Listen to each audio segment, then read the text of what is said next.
वक्फ जिस लैंड को कह देगी कि उनकी है, उनकी मान ली जाएगी। हम बहुचक हैं जी, ये कौन सा आदेश है?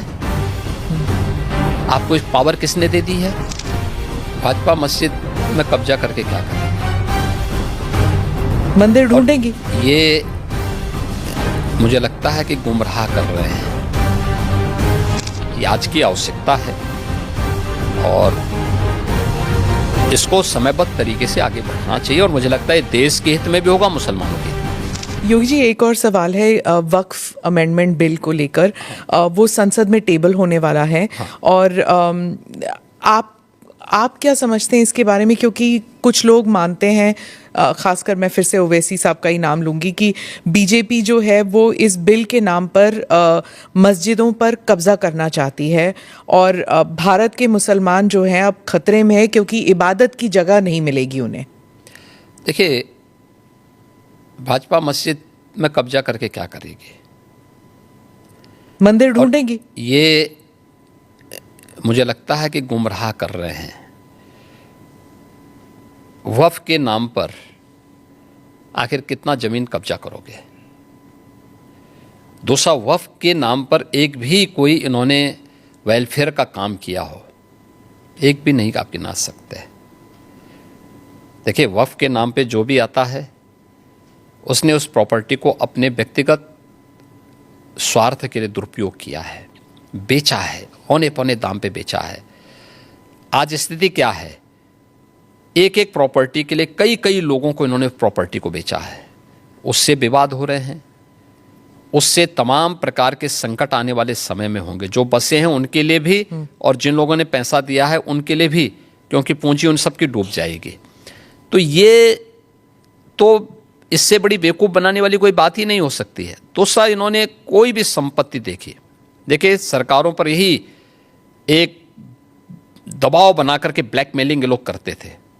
अलग अलग समय में इन्होंने वक्फ के नाम पर तमाम प्रकार के उल जलूल फैसले लिए हैं, खास तौर पर कि वक्फ जिस लैंड को कह देगी कि उनकी है, उनकी मान ली जाएगी।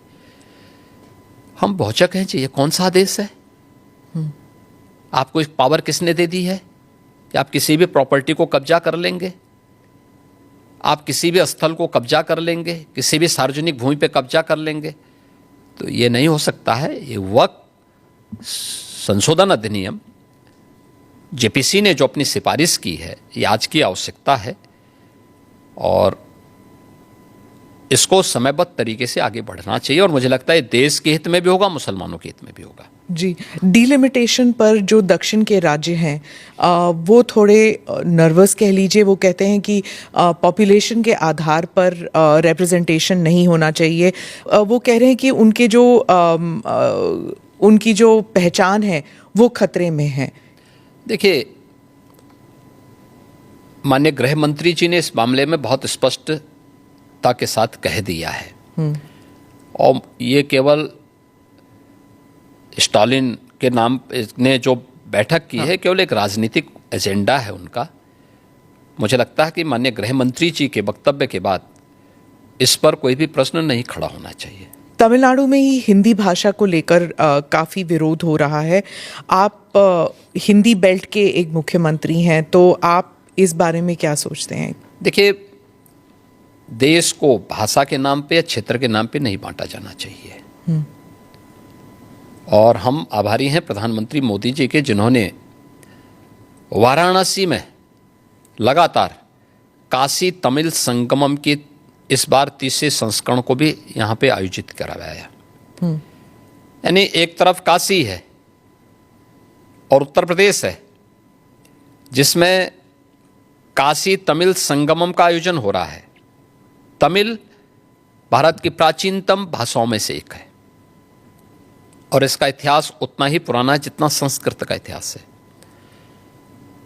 हर भारतीय के मन में तमिल के प्रति श्रद्धा और सम्मान का भाव है, क्योंकि भारत की विरासत के बहुत सारे तत्व आज भी उसमें मौजूद हैं।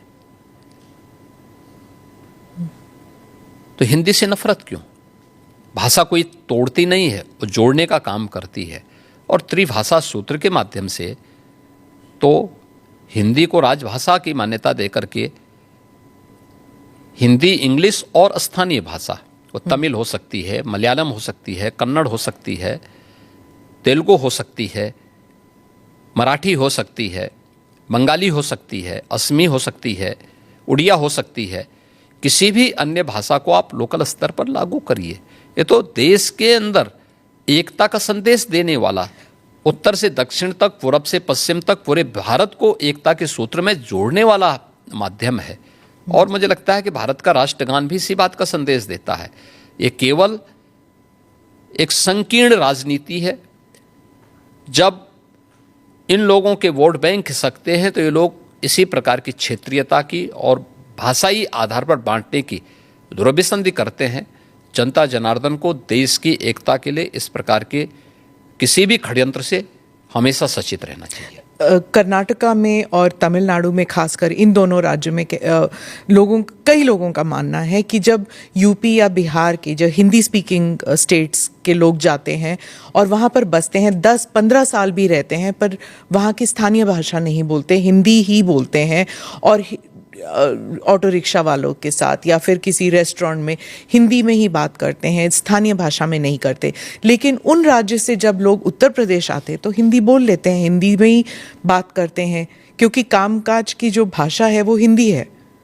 तो क्या समस्या आ रही? मैं कहता हूं कि हमें हर भाषा को सीखना चाहिए। हम तो यहाँ उत्तर प्रदेश के विश्वविद्यालयों में तमिल भी पढ़ा रहे हैं, तेलुगु भी पढ़ा रहे हैं, कन्नड़ भी पढ़ा रहे हैं, मलयालम भी पढ़ा रहे हैं, और यही नहीं पढ़ा रहे हैं, हम लोग विदेशी भाषाओं को भी यहाँ पढ़ा रहे हैं यहाँ के विश्वविद्यालयों में। ये तो नेशनल एजुकेशन पॉलिसी में भी ये सारे प्रावधान किए गए हैं।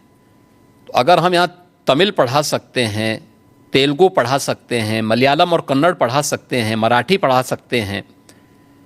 कल ही मैं बिठूर में गया था, नानाराव पेशवा की पावन जयंती कार्यक्रम के साथ जुड़ने के लिए गया था।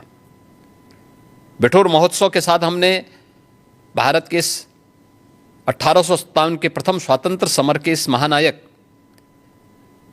के सम्मान के साथ बिठूर महोत्सव को जोड़ा था। नानाराव पेशवा के ही महल में बचपन में महारानी लक्ष्मीबाई ने तीरंदाजी भी सीखी थी, युद्ध कला सीखी थी, और वहीं से उन्होंने युद्ध के सारे गुण सीखने के बाद फिर 1857 में अंग्रेजों को परास्त किया था। अगर हम इन सभी भाषाओं को उत्तर प्रदेश के विश्वविद्यालयों में पढ़ा सकते हैं